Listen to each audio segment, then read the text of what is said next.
देश में सेना भर्ती के लिए जहां केंद्र सरकार द्वारा अब अग्निपथ योजना के माध्यम से अग्निवीरों की भर्ती की जा रही है, तो वहीं इसका देश भर में जमकर विरोध हो रहा है। ऐसे में अब भड़के हुए युवाओं को शांत करने के लिए हिमाचल प्रदेश में भी सरकार प्रयास कर रही है। वहीं रिटायर होने के बाद अग्निवीरों का भविष्य भी सुरक्षित रह सके, इसके लिए प्रदेश सरकार द्वारा योजना तैयार की जाएगी।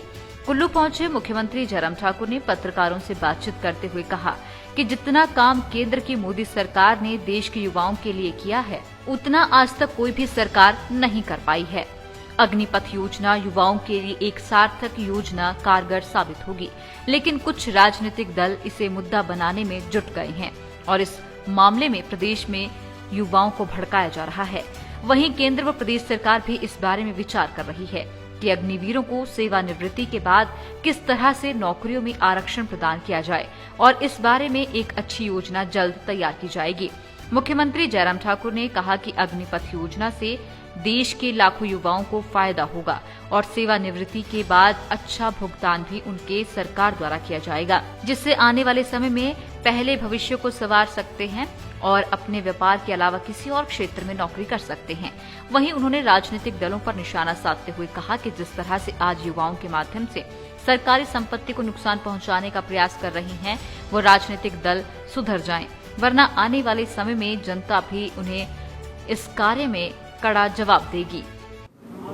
नौजवानों को सेना में भर्ती होने के लिए, सेना में अपनी सेवाएं देने के लिए एक सुनहरा अवसर है और वैसे भी नौजवानों के बीच में देशभक्ति की भावना को जागृत करना, उनको देशभक्ति के इस काम में लगाना, ये भी एक मकसद जो है इस योजना के माध्यम से जो है वो साकार होता है। और दूसरी बात, 4 साल की सेवाएं देने के पश्चात 25% उसके बावजूद भी सेना में नियमित रूप से आगे काम करेंगे।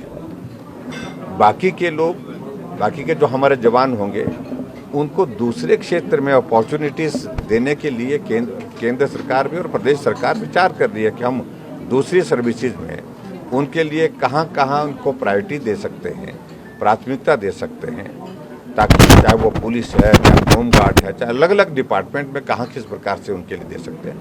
तो मल्टीपल ऑप्शंस उनके पास होंगी और जिस तरह से राजनीतिकरण इस सारे विषय का करने की कोशिश हो रही है, मैं समझता हूँ ये दुर्भाग्यपूर्ण है, बहुत ही दुर्भाग्यपूर्ण है।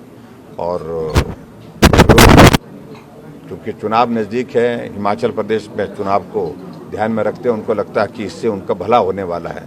मैं समझता हूँ कि इस तरह से राजनीति करने से उनका भला नहीं होने वाला है। नौजवानों के लिए जितना मोदी जी ने किया, जितना मोदी जी ने सोचा, और सवाल ही पैदा नहीं होता है कि नौजवान की भावनाओं को आहत होने देंगे हमारे देश के यशस्वी प्रधानमंत्री।